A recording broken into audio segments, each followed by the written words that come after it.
welcome to join us in this May 31st, 2013 edition of the news. On Equinox Television, more lives continue to be at risk in Cameroon.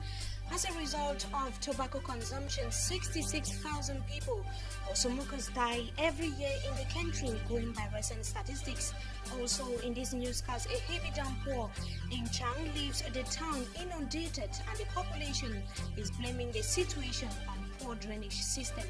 These are major headlines. Details and more just in a moment.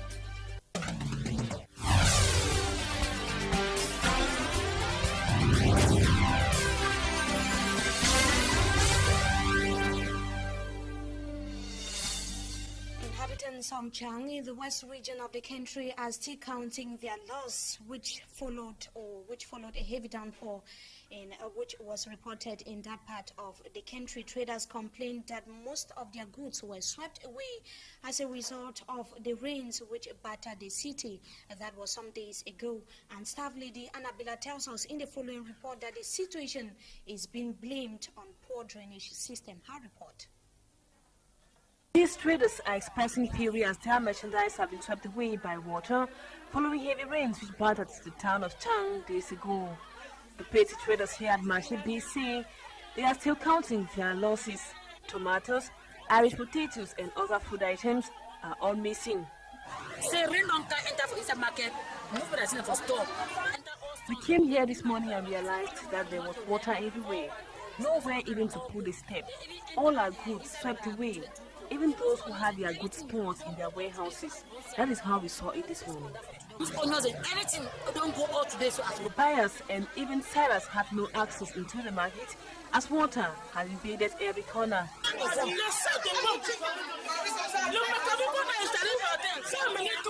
They have blamed the situation on the lack of a proper drainage system. The angry traders called on the mayor to construct wide roadside gutters so as to avoid a repeat of such situation. If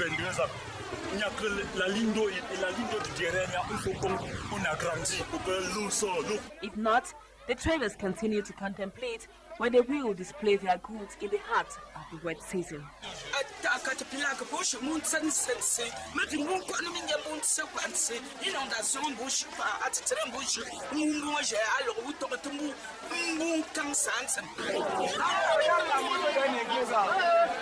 A similar situation which unfolds in the city of Douala after a heavy downpour, and reports from Limbe southwest region of the country say the lady who sustained injuries following a fire outbreak reported in that part of the country is responding positively to treatment.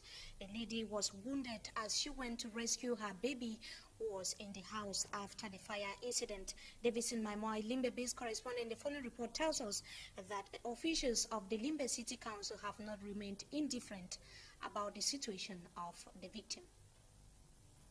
This woman suffered third-degree burn on her back as she rushed into the house to rescue her 3-year-old son, whom she thought was in the house when the fire started. The cause of the fire is still to be established by the security. However, some sources say it originated from oil that was left on the gas, while other speculations pose that it is from a short circuit due to poor wiring connection. The fire is said to have been provoked by the explosion of a gas bottle coupled with current that was flowing through the cables, preventing elements from the Limbe City Council, municipal police and the population from putting out the fire. The senior divisional officer for Fako Zhang Chua and the government delegate to Limbe City Council, Motanga Andrew Monjimba, visited the injured woman at the hospital, where the Limbe City Council assisted her with a sum of 300,000 CFA francs. We do everything. So that you can provide your help to the time. So I came with the government delegate as top of the authority of council. We handed you here 300,000 for your treatment. With another victim, a little child who equally is said to have suffered from burnt in another fire incident with a sum of 200,000 CFA francs, giving a total of 500 CFA francs spent by the city council. While the gesture is being appreciated, the inhabitants of Limbe are worried on why the delayance of the firefighting van from the city of Colmar in France. Sources from the Limbe City Council say the procedure to have a firefighting unit is not an easy one, as government continue to send experts from the firefighting unit of the military from Douala to lay down groundworks. It is expected that soonest the firefighting van will arrive in Limbe.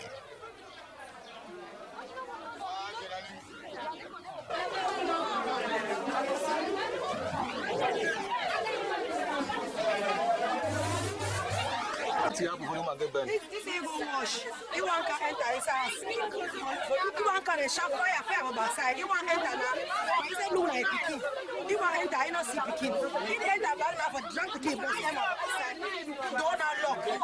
Don't know where they people put it. This one is so now. Before you come on, let's say so.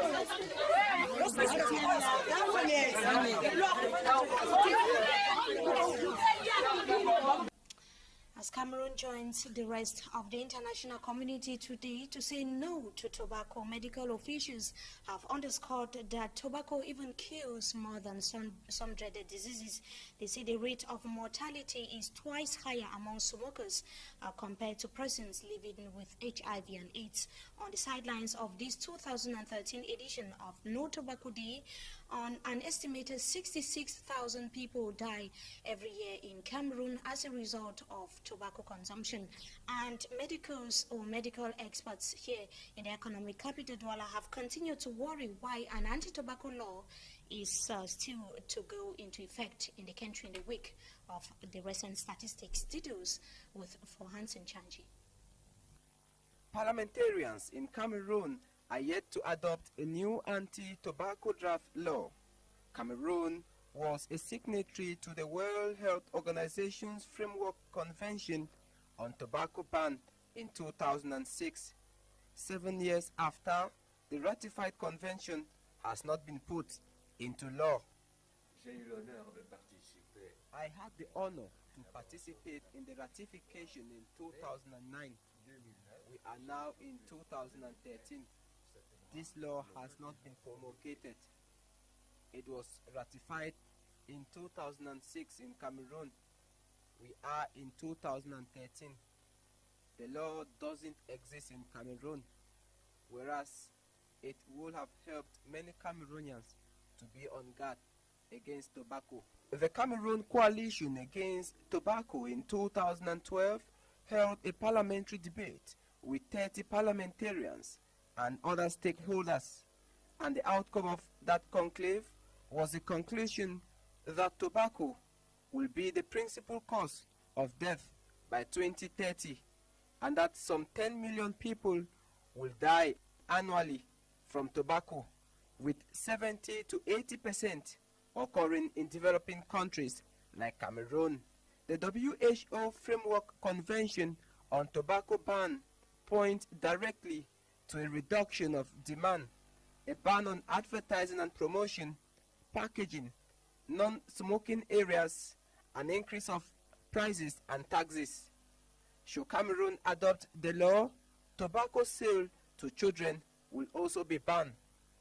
Generally, just about 19 member countries, making 6%, have implemented the framework on tobacco ban in the world. And just to add that 66,000 Cameroonians or smokers die every year as a result of tobacco intake. Statistics have also revealed that 60% of deceased smokers are children below 20 years old. Meantime, officials of the Public Health Ministry in the central region of the country are seeking ways to guarantee good quality cow meat in the market. Veterinary inspectors would, to that effect, begin carrying out the marking of cows before their sales in the market. Roland Akong, Yaoundé-based correspondent, caught up with a veterinary inspector in the central region of the country to find out how the exercise is going to unfold. His report. The health marking on Cameroonian cow meat is to make sure that consumers have the best quality of meat on the market.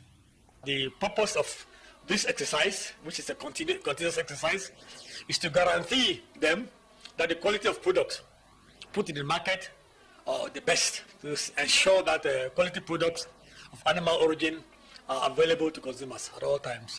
The stamp on the meat poses no danger No, the ink has no danger. It's just like water that you color. It's like just like colored water.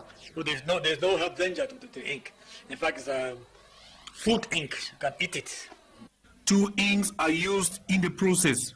If the meat is inspected and found to be worthy for consumption, then the inspector uses the stamp with the aid of blue ink to stamp the carcass. Now, if this is done, then the meat is good for consumption. Then now the meat is delivered now to the vehicle that is supposed to carry it to the market. If the meat is found unworthy, that is bad meat, it is stamped with red ink, and it is immediately retained within the abattoir and destroyed in our system. Health markings on meat is back on the Cameroonian market, and it's going to be a gradual process, beginning with some slaughterhouses and later to all the slaughterhouses in the country. Members of the elections governing body ELECAM met in Yaoundé Central region of the country. That was today in an ordinary meeting, and top on the agenda was the just ended April 14 elections of senators in the country, and also the distribution of Cameroon's first biometric cards. And they also discussed on the restart of the biometric registration of voters, which restarted or resumed on May 22nd, 2013.